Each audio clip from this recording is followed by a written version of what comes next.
Trump's legal team asks to delay deadlines in special counsel's election interference case. Washington, former President Donald Trump's legal team asked a federal judge Thursday to postpone filing deadlines by 60 days in the special counsel's 2020 election-related case against him, citing the numerous novel and complex legal issues the prosecution presents. Attorneys for Trump filed a motion to Washington, D.C. federal Judge Tanya Chutkan exactly a month after she set an October 9 deadline for any pretrial motions the parties might want to file. In federal trials, prosecutors and defense attorneys submit written arguments to the court about legal issues ranging from concerns about the investigation to attempts to dismiss the case. The court then sets time limits for responses to those filings, usually allowing ample time for a response and other litigation. As a result, any changes to the schedule generally result in trial delays. In this case, Trump's attorneys have urged Chutkan to move the October 9 deadline by 2 months, to December 9, 2023, which would move the initial due date for raising primary legal issues to under 3 months before the trial is currently set to begin, on March 4, 2024. Special counsel Jack Smith charged Trump in August with 4 counts tied to his alleged efforts to overturn the results of the 2020 presidential election, including conspiracy to defraud the U.S. and conspiracy to obstruct Congress's work on January 6, 2021. Trump pleaded not guilty, has denied wrongdoing and has characterized the prosecution as politically motivated. This case is the first of its kind and concerns many legal questions of first impression, Trump's attorneys wrote in their filing Thursday. They said they needed the extension to finalize several motions, including motions to dismiss relating to executive immunity, failure to state a claim, and improper conduct by the special counsel during the grand jury process and in charging decisions. Each of these motions will be extensive, the legal team wrote, arguing the complex legal theories require more time to brief.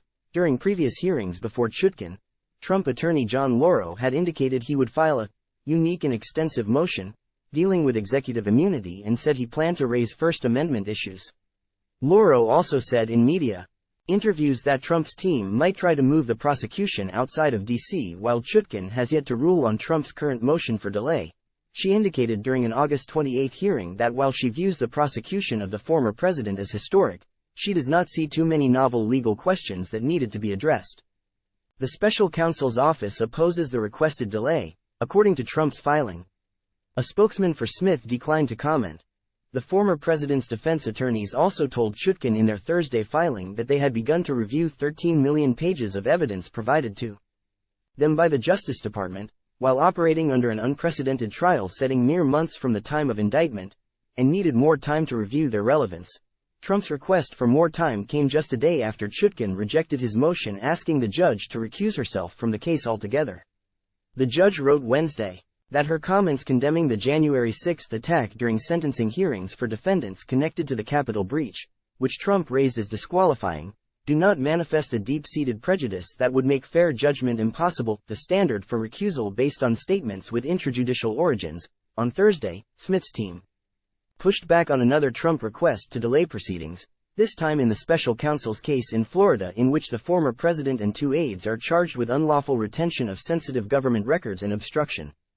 The former president last week asked federal judge Aileen Cannon in the Southern District of Florida to amend a pretrial schedule connected to the review of classified information in the case, arguing there are significant unresolved disputes related to the evidence that require more time to litigate.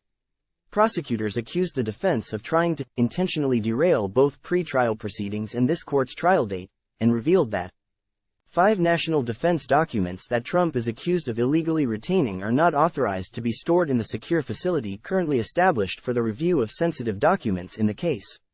The agencies that own the records, the Justice Department wrote, asked that they be removed until a more suitable location for their review is established. Time equals 400 Ms. greater than Trump and his co-defendants pleaded not guilty in that case earlier this year.